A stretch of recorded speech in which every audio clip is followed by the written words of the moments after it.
வணக்கம். உயிர்மை செய்திகளுக்காக செய்தி வாசிப்பவர் வித்யா. ஊத்தங்கரையில் உழைப்பாளி மக்கள் ஜனநாயக கட்சி ஆலோசனை கூட்டம். மாநில தலைவர் சுதாகர் பங்கேற்பு. ஊத்தங்கரை தனியார் திருமண மண்டபத்தில் உழைப்பாளி மக்கள் ஜனநாயக கட்சி ஆலோசனை கூட்டம் மற்றும் நிர்வாகிகள் அறிமுக விழா நடந்தது. கிருஷ்ணகிரி மாவட்டம் ஊத்தங்கரை தனியார் திருமண மண்டபத்தில் உழைப்பாளி மக்கள் ஜனநாயக கட்சி ஆலோசனை கூட்டம் நடந்தது. அதனைத் தொடர்ந்து நிர்வாகிகள் அறிமுக விழா மாநில தலைவர் சுதாகர் தலைமையில் நடைபெற்றது. முன்னதாக சென்னப்ப நாயக்கனூரில் உள்ள காளியம்மன் கோவிலில் சிறப்பு பூஜை செய்து கட்சியின் கொடிகளை ஏந்தி பட்டாசு வெடித்து மேளதாளத்துடன் முக்கிய வீதிகள் வழியாக ஊர்வலமாக தனியார் திருமணத்தை வந்தடைந்தனர். இந்த கூட்டத்தில் உழைப்பாளி மக்கள் ஜனநாயக கட்சி நிர்வாகிகள், பொதுமக்கள், ஏராளமானவர்கள் கலந்து கொண்ட மகளிர் அனைவருக்கும் புடவை வழங்கப்பட்டது.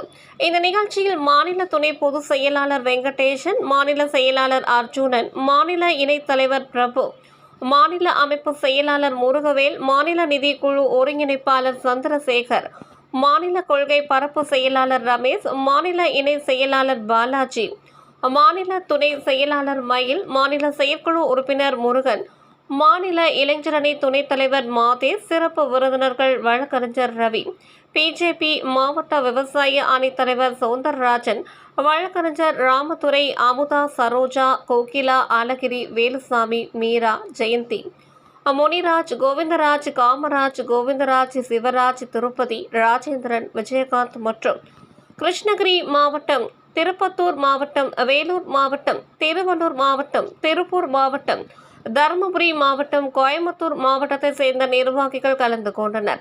செய்தியாளர் சந்திப்பில் பேசிய மாநில தலைவர் சுதாகர், எங்களின் சமுதாய சுமார் 40 லட்சம் மக்கள் இருக்கிறார்கள். எங்களை அரவணைத்து சீட்டு கொடுக்கிற கட்சிக்கு கூட்டணியாய் இருப்போம், இல்லை என்றால் சுயேட்சையாக நின்று வெல்வோம் என தீர்மானம் நிறைவேற்றப்பட்டதாக கூறினார்.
Audio Jungle.